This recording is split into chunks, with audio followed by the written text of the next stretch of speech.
Hello बच्चों, आइए देखते हैं एक प्रश्न। एक रेखाखंड की लंबाई 10 इकाई है।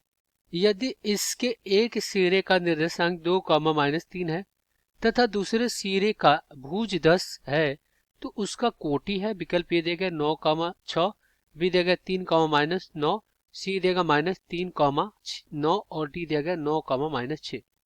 तो हम क्या करेंगे, यहाँ पे मुख्य अवधारणा लिखेंगे। मुख्य अवधारणा, तो ये क्या होगा इस प्रश्न के लिए। तो देखिए, हम सबसे पहले तो यहाँ पे एक ए बी रेखा बनाएंगे। ये ए है और ये बी है। इसके निर्देशांक x1, y1 और इसके निर्देशांक x2, क्या है, y2 है। तो इनके बीच की दूरी क्या हो जाएगा, अगर इनके बीच की दूरी को हम क्या करें, d मान लें, तो ये क्या हो जाएगा, d बराबर वर्गमूल में x2 माइनस x1 का वर्ग हो जाएगा और प्लस y2 माइनस y1 का वर्ग हो जाएगा। ये होता है। अब ये जो बिंदु है, इसके ये वाला जो निर्देशांक होता है, ये क्या होता है, ये आपका भुज होता है और ये आपका क्या होता है, ये कोटि होता है। तो हमें कोटि बताना है कि क्या होगा। तो चलिए इसको हल कर लेते हैं। यहाँ पे हम क्या करेंगे, पुनः एक रेखा बनाएंगे। ये वाला रेखा ए पी और इसको हम क्यू नाम दे दिए। और यहाँ पे जो इसके निर्देशांक है, ये 2, कितना है, -3 है। और इसके निर्देशांक यहाँ पे दे दिया गया है, भुज दे दिया गया 10 और कोटि को हम क्या कर रहे हैं, यहाँ पे कोटि को a मान ले रहे हैं। अब हमें क्या करना है, इस a का मान ज्ञात करना है और इनके बीच की जो दूरी है वो कितना दे दिया गया है, d बराबर 10 इकाई। इनके बीच की दूरी कितना है, 10 इकाई दे दिया गया है।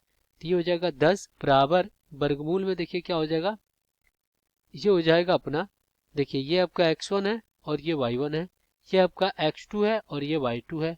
तो यहाँ से x2 माइनस x1, तो ये हो जाएगा 10 और -2 इसका वर्ग और प्लस y2 माइनस y1, तो a माइनस माइनस कितना हो जाएगा, प्लस, ये हो जाएगा 3, इसका वर्ग हो जाएगा।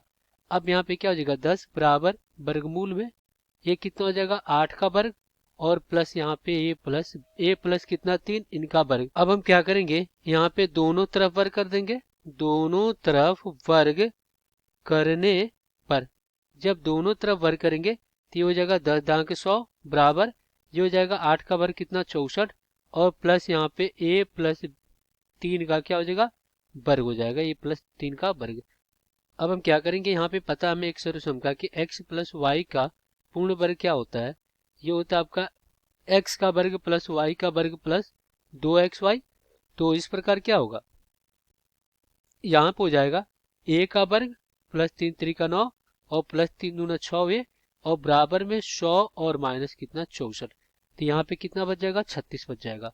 तो इस प्रकार कितना हो जाएगा, a का वर्ग प्लस 6a और फिर यहाँ पे प्लस 9 और माइनस कितना, ये हो जाएगा 36 बराबर 0।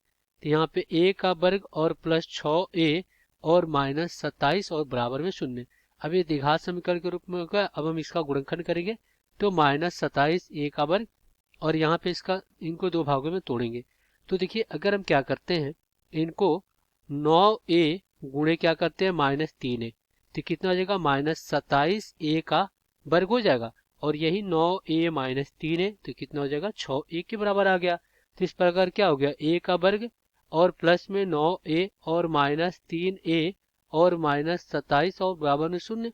तो यहाँ से a बाहर लेंगे तो a प्लस 9 और -3 बाहर लेंगे तो a प्लस 9 और बराबर में आपका 0 हो जाएगा। तो यहाँ से a प्लस 9 बाहर लेंगे तो क्या हो जाएगा, a माइनस 3 बराबर में आपका 0। तो यहाँ से a प्लस 9 बराबर 0 और a माइनस 3 बराबर 0। तो यहाँ से जो a का मान आएगा वो -9 और यहाँ से जो a का मान आएगा वो कितना आ गया, 3 आ गया। तो इस प्रकार a का हमें दो मान मिल गया, ये मिल गया 3 और -9। तो इसकी कोटि हो गई ये हमने क्या माना था, कोटि को। तो यहाँ पे अब क्या करेंगे, विकल्प में देखेंगे कि कौन सा विकल्प सही हो रहा है। तो यहाँ पे देखिए क्या हो गया, यहाँ पे विकल्प बी आपका सही हो जाएगा। आशा करते हैं बच्चों ये प्रश्न आपको समझ में आया होगा। धन्यवाद।